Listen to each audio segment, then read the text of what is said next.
வணக்கம் நேயர்களே. இன்றைக்கி நம்ம பார்க்க போகுது மஞ்சள். இந்த மஞ்சளை பற்றி நான் உங்களுக்கு சொல்லித்தான் ஆகணும்.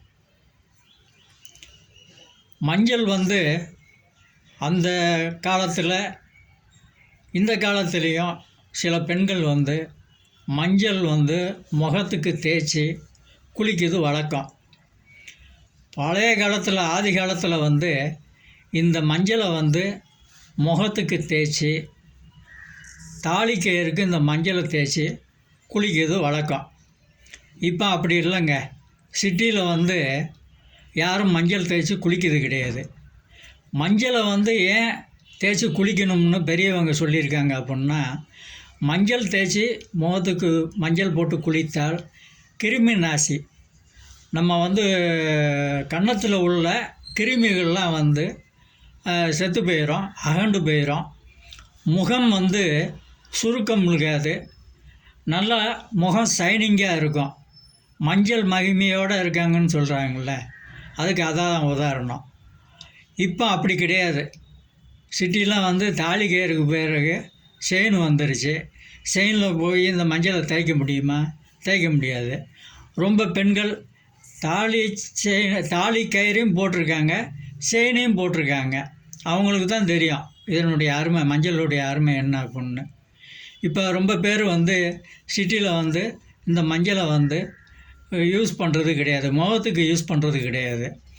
என்னென்னமோ கிரீமாக கொண்டு வந்துட்டாங்க, பேரன் லவ்லிங்காங்க, அதுங்காங்க, சுனவங்காங்க, ஏதோ ஒன்றா கொண்டு முகத்துக்கு போட்டு தேய்ச்சி தன் முகத்தினோட அழகை கெடுத்து சுருக்கம் விழுந்தது. பெண்களுக்கு முகம் பொலிவு இல்லாமல் சுருக்கம் விழுந்து கிழவி மாதிரி போயிடுறாங்க.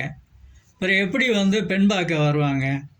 அந்த காலத்தில் கிராமத்தில் பெண் பார்க்க வரும்போது பெண் பிள்ளைங்கள்லாம் பார்த்திங்கன்னா மஞ்சள் தேய்ச்சி நல்லா புது புடவை கட்டி தலை நிறைய பூ வச்சு குங்குமம் வச்சு பெண் பார்க்கறதுக்கு மாப்பிள்ளை முன்னாடி கூப்பிட்டு நிப்பாட்டுவாங்க. இப்போ அதெல்லாம் கிடையாது.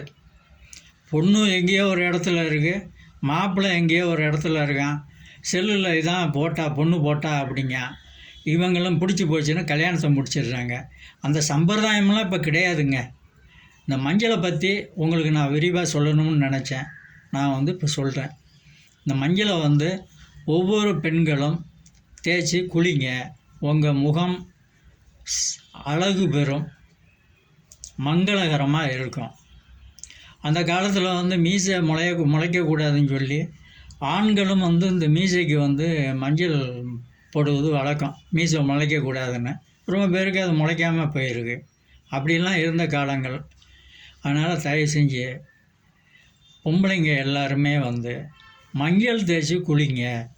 அப்போ தான் முகம் கலையாக இருக்கும், இல்லைன்னா இருக்காது. கண்ட காலத்தையும் போட்டு முகத்தை தேய்ச்சிங்கன்னா முகப்பொலிவு போயிடும். சரும நோயின்னு ஒன்று இருக்கு இல்லையா? இந்த மஞ்சளை தேய்ச்சி நீங்கள் போட்டு குளிச்சிங்கன்னா முகத்துக்கு அந்த சரும நோய் போயிடும். நல்லாயிருக்கும், மங்களகரமாக இருக்கும். முகப்பொலிவுடன் மங்களகரமாக இருப்பீங்க. தயவு செஞ்சு மஞ்சளை போட்டு குளிங்க. இது பெரியவங்க நம்மளுக்கு சொன்ன ஒரு விஷயம். நான் சொல்கிறேன். நன்றி, வணக்கம்.